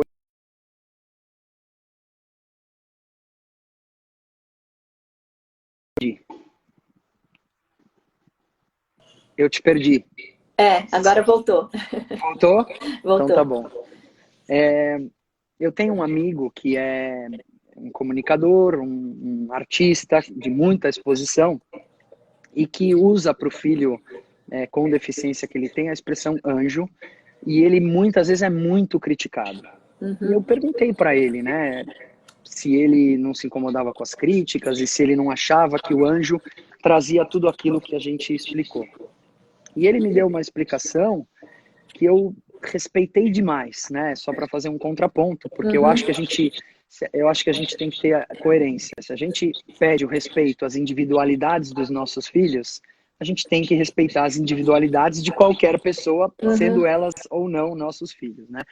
Então ele me explicou, não, eu enxergo o meu filho como um anjo, né? Eu, dentro da minha religião, acho que os anjos desempenharam um papel parecido ao que o meu filho desempenha na minha vida. Então, para mim, ele é um anjo. Eu aplaudi, falei, obrigado por me ensinar, porque quem sou eu para falar alguma coisa frente a algo que ele usa? Então, enfim, mas dividindo aqui. Sim. Falar deficiente, ele é um deficiente, é o correto ou o correto é falar ele é uma pessoa com deficiência? E por quê? Porque a gente tem Não, qual é o correto? O correto é pessoa com. Por quê? Perfeito.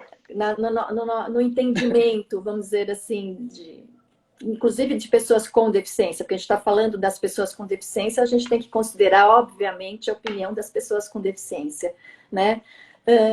Quando a gente coloca a pessoa em primeiro lugar, quando você fala os deficientes, daí então vamos falar também os downs, né? Quando você fala os downs ou os deficientes, você está reduzindo aquela pessoa a essa condição, certo? A pessoa que tem deficiência, ela não é deficiente, ela tem uma deficiência específica, ela tem uma deficiência motora, ou visual, ou intelectual, ou auditiva, e isso é uma característica dela, né? Uma pessoa inteira que tem uma deficiência auditiva, ela é uma pessoa plena, com muitas capacidades e que tem uma deficiência motora. Então, quando você fala o deficiente, parece que é um bolo, né? Você resume, você reduz a pessoa à questão da deficiência. Mesma coisa quando você fala os Downs. Parece uma população em separado da nossa, né? Não, as pessoas com síndrome de Down são humanas como nós, então são pessoas com. Então a gente pode também passar para isso. São pessoas com síndrome de Down. Então eu tenho um filho com Down, ou eu tenho um filho com trissomia 21, ou o meu aluno com trissomia 21, e não o meu aluno Down. Essa mulher tem 2 filhos Downs, sei lá. Então, como se fosse uma... Downzinho, ele é um Downzinho. Exatamente. Tá tem um bebê, tem um Downzinho, isso a gente escuta bastante dos médicos, né? Muito. Tem um Downzinho internado que tem cardiopatia, agora fez uma pneumonia. Então, assim, como a Covid-19 se desenvolve nos Downs, né? Não é isso, a gente está falando de pessoas, né? Trocando em miúdos o que você quis dizer, se você me permitir, quando você fala ele é deficiente, você está caracterizando ele pela deficiência que ele tem. Quando você fala ele é uma pessoa com deficiência, você está mostrando que a deficiência é uma das características, faz parte da personalidade ou do ser humano que ele é, mas não é aquilo que o define. Exatamente. Né? Acho que existe essa explicação também. Agora, trazendo um pouco de curiosidade, de novo, se você me permitir, e fazendo um paralelo com o autismo, né? Que é uma condição que eu busco aprender muito, né? A gente fez uma live com o Dr. José Salomão, que foi muito bacana, uma live técnica, mas eu converso muito com pais e mães de crianças com autismo e até com pessoas que estão dentro do espectro.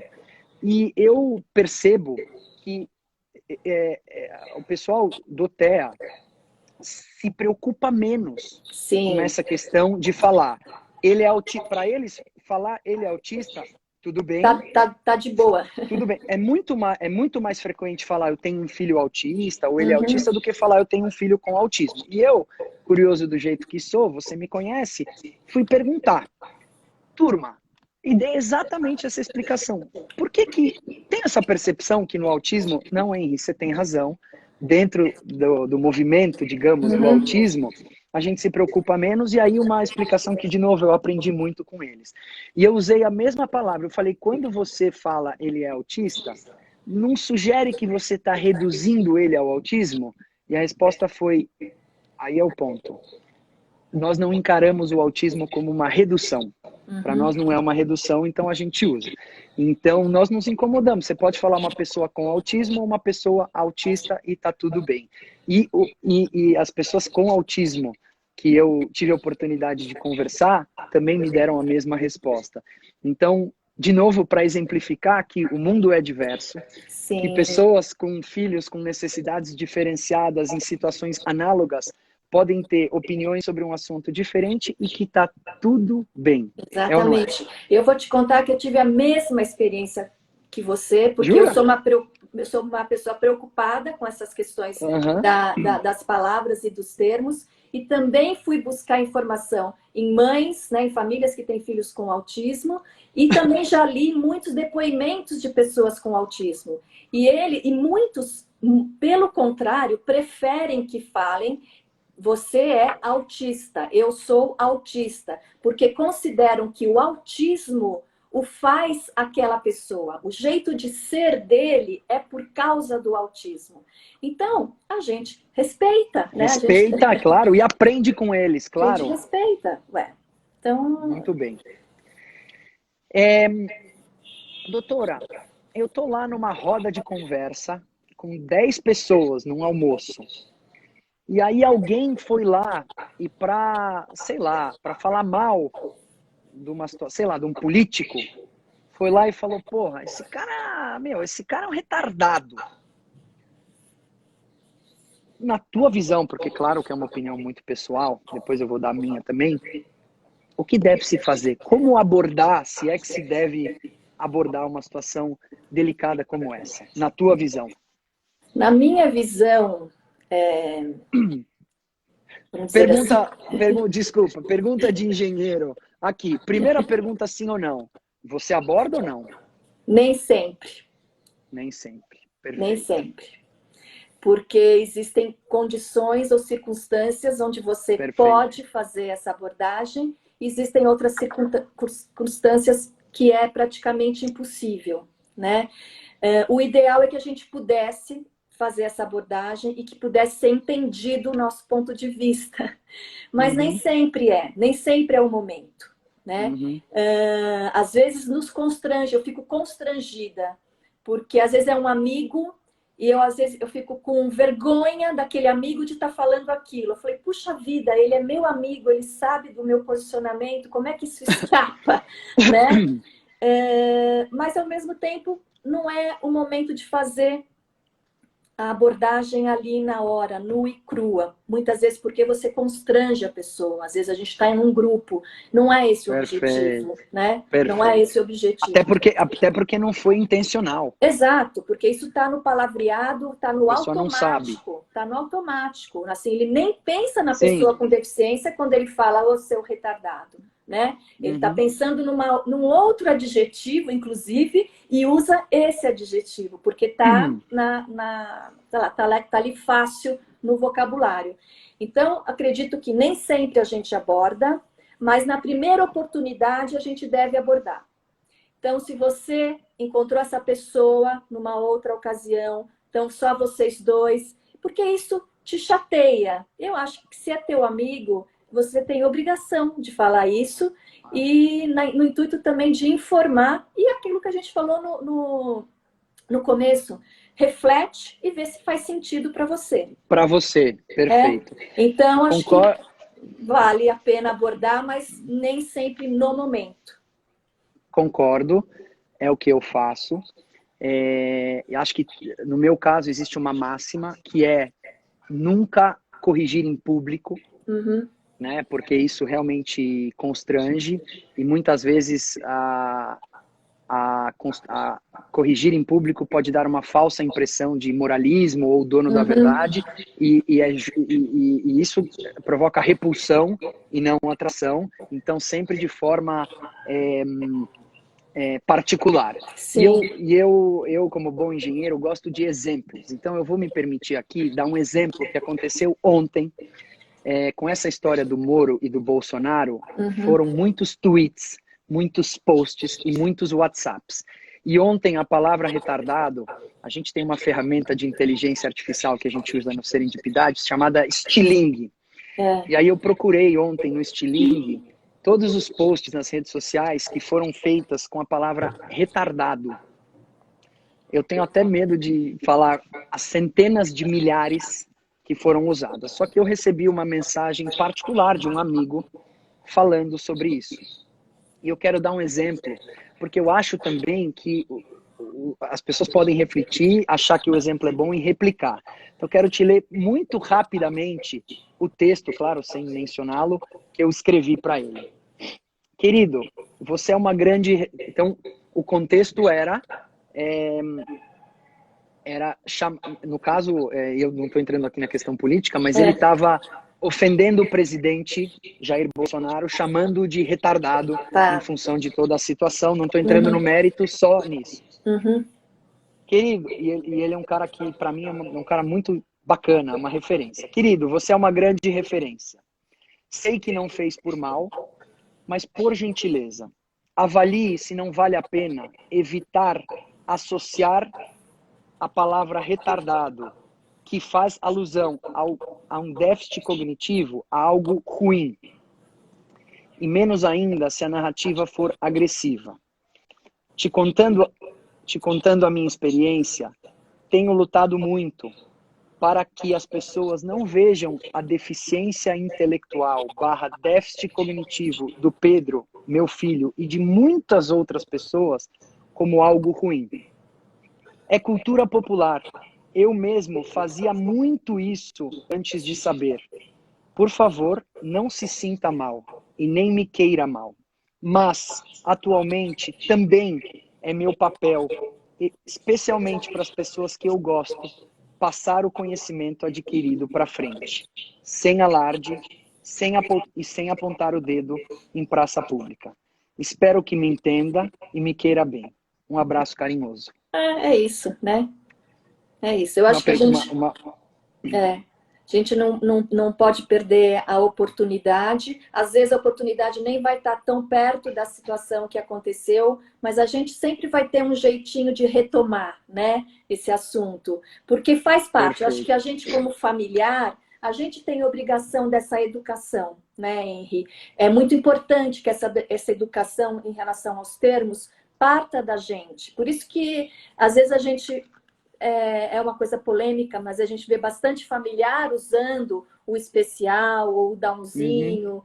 É aquilo que a gente conversou no começo. A gente não está ditando regras, mas a gente quer que as pessoas levem a reflexão para ver se isso, né, sabe, se essa mudança não traria benefício para essa luta que a gente faz, que é diária, né, para que as pessoas com deficiência intelectual sejam reconhecidas como humanos inteiros, né?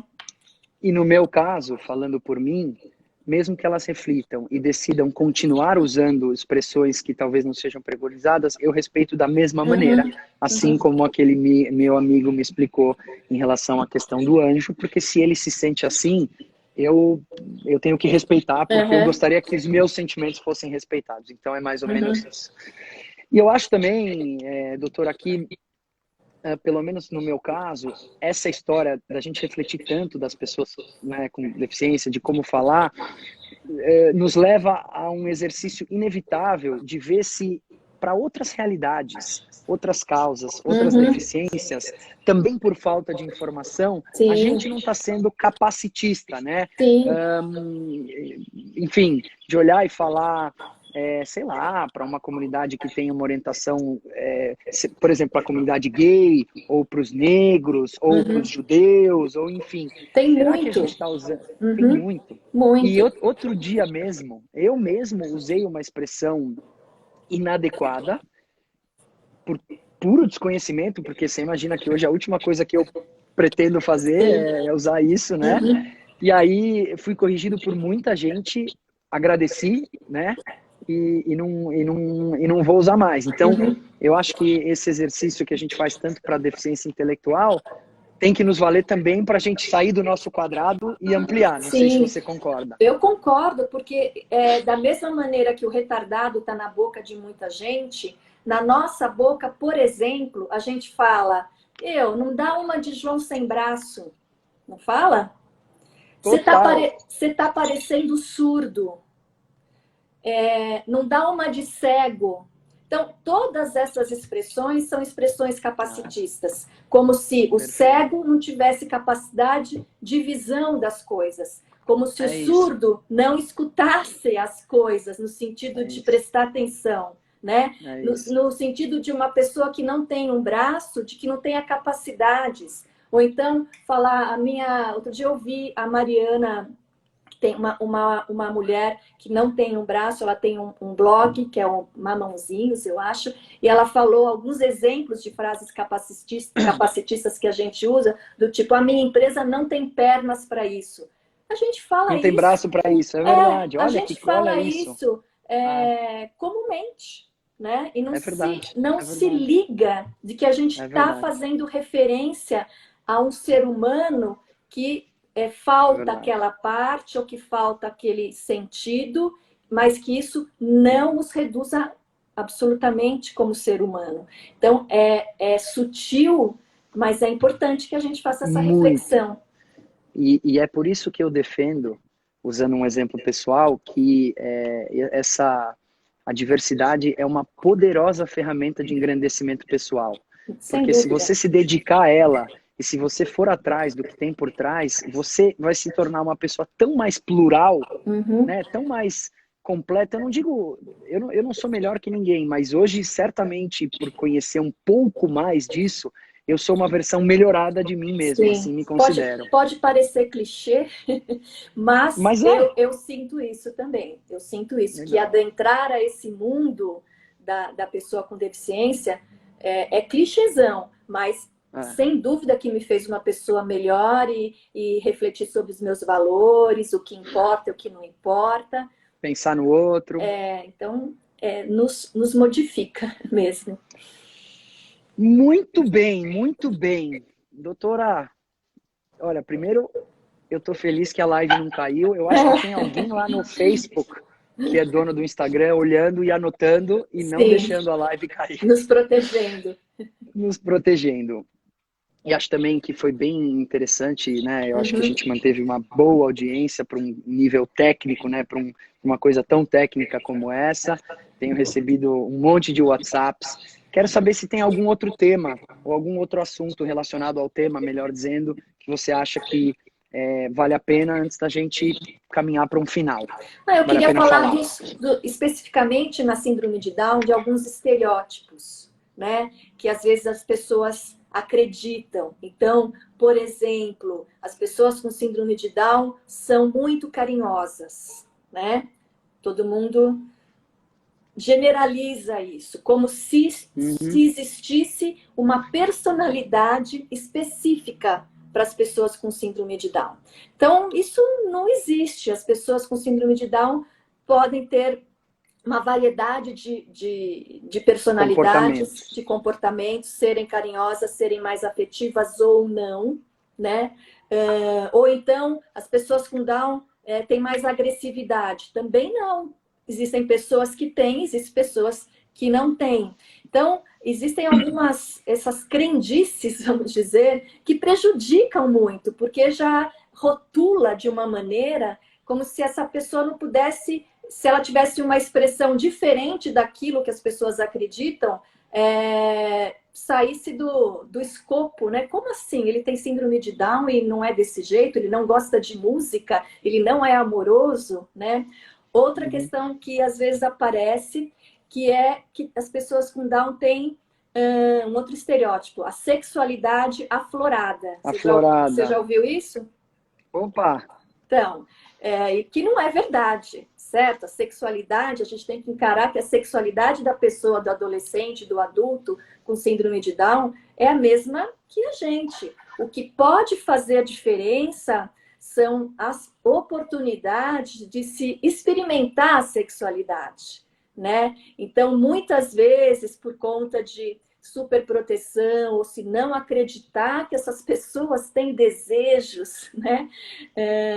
E que você tira um pouco a humanidade quando você acredita nisso, porque todo ser humano é sexual, né? De qualquer maneira, tem interesses, tem desejos, sejam heterossexuais, homossexuais, transexuais, polissexuais.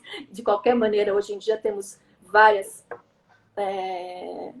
uma variedade aí de condições, mas Uhum. isso não existe. O que existe são alguns comportamentos inadequados, justamente por não ter essas experiências. Então, uma adolescente, ela precisa experimentar, ele precisa experimentar, ele precisa viver nesses espaços onde possam treinar, vamos dizer assim, exercitar, como qualquer outro adolescente, essas questões, o ficar, o beijar, né, o namorar ou não namorar, é meu ficante ou é meu namorado, isso vai progredindo aí essa relação amorosa, e às Como em vezes, qualquer ser humano. exato, e quando isso não acontece, ou é extremamente podado, né, acabam aparecendo comportamentos inadequados, então aquele jovem que chega e começa a abraçar todo mundo e quer beijar, que acontece? Isso aí é sexualidade aflorada? Não, isso aí é falta de Falta educação, de oportunidade. Não, falta de oportunidade, educação oportunidade. sexual, né? Uhum. Para poder se portar socialmente de uma maneira adequada. Então, existe também essa questão da sexualidade aflorada. Né? Aflorada. E uma outra coisa que a gente pode falar, que às vezes as pessoas confundem, é a deficiência mental e deficiência intelectual, né? Perfeito. Quando a gente fala em mental, a gente tá relacionado às questões psiquiátricas, né? Então, quando eu tenho diagnósticos de psicose, esquizofrenia, alguma uma coisa nesse sentido, a gente está falando de pessoas com deficiência mental. Quando a gente está falando de deficiência cognitiva e intelectual, quando a gente está falando de síndrome de Down, a gente está falando de deficiência intelectual, né? Claro que as pessoas com deficiência intelectual também podem ter condições psiquiátricas, certo? Como qualquer ser humano. Como qualquer ser humano. mas existe essa diferença entre deficiência mental e deficiência intelectual, que eu acho que às vezes as pessoas também confundem um pouquinho. Muito bem abordado. Acho que Olha, eu acho que foi um grande manual. Como eu te falei, e agora confidenciando um pouco para todo mundo. Contei para você, primeiro que a gente tem uma grande coincidência, né? Que a doutora Mariângela Maluf foi a tua obstetra e a obstetra da Marina nos meus 3 filhos. Ela está nos acompanhando, então um beijo enorme para a doutora beijo para você, Mariângela. Para o Paulo. Sim. Para a Liane também, que acompanhou os 3 partos. Então a gente começa com essa coincidência. Para o Daniel, depois... que é o irmão do Paulo, que é o anestesista. É verdade, o Daniel, é verdade. Também anestesiou a Marina. E aí você veio lá no Einstein ainda, indicado pelo Dr. Durval, né? O Dr. Durval Daniel. E aí a gente bateu um papo e depois que a gente resolveu entrar um pouquinho mais firme nessa história de ativismo, empreendedorismo social, a gente começou a ter uma interação um pouco maior. E eu estou falando tudo isso porque eu vou te agradecer pela live daqui a alguns minutos, mas antes de agradecer pela live, eu quero te agradecer por tudo que você faz, não só com a gente, mas para o ecossistema em geral. Eu já te falei isso algumas vezes de forma privada, mas agora faço questão, eu aprendo demais contigo. Está escancarando. Né? Escancarando, aprendo muito contigo e curiosamente vai parecer louco, você vai entender bem, não é sempre que a gente concorda, claro, desde que o assunto não seja médico, né, porque aí eu nem ouso discordar, mas a gente, graças a Deus, tem uma relação hoje onde a gente pode falar sobre muitas coisas. E eu acho que a relação que a gente tem é um bom exemplo do quanto a pluralidade e quanto eventuais diferenças no ponto de vista agregam para todos. Porque mesmo que você não concorda com tudo que eu falo, e eventualmente eu não concordo com tudo, ou principalmente a forma, né, como a gente faz uma outra coisa, mas invariavelmente, pelo menos no meu caso, eu levo aquela eventual discordância como uma reflexão. E na maioria das vezes, alguma coisa eu mudo. Alguma coisa eu mudo. Então, quero te agradecer por isso. Quero te agradecer por dividir o teu vasto conhecimento, a tua vasta vivência com muita gente. A gente não precisa escancarar aqui o tanto de coisas que você já fez, mas acreditem, a doutora é uma pessoa que está muito disponível e que tem um mindset muito importante para quem trabalha com o terceiro setor, que é não colocar os interesses pessoais na frente dos interesses coletivos, né? E poder ter alguém assim, com tanto conhecimento disponível, é louvável. Então, quero começar te agradecendo por tudo isso. Dizer que eu acho que está só começando, eu ainda vou te incomodar bastante, Pode incomodar. ainda vou te ligar para pedir ajuda, para discutir. Quero dizer, abrindo um parênteses, para todo mundo que muito em breve vai sair um hot site dentro da Federação Brasileira das Associações de Síndrome de Down, que é uma iniciativa do Serendipidade, da Federação e do Alana, que conseguiu, não sei se é algo inédito, mas que não é tão frequente, fazer uma junta médica, né? Então, doutora Ana Cláudia Brandão, doutor Marcelo Altona, Dr. Fábio Watanabe, doutora Ana Paula do Rio de Janeiro, Dr. Denis, se juntaram para fazer um material de muita qualidade, direcionado a pessoas com síndrome de Down, material de saúde, claro, em razão da pandemia. Então, muito em breve a gente vai divulgar isso. Então, de novo, a tua boa vontade, a tua disponibilidade, não só em contribuir, mas ajudar a coordenar. Então, obrigado. E obrigado por ter dado essa aula, por ter dividido a tua experiência, o conhecimento.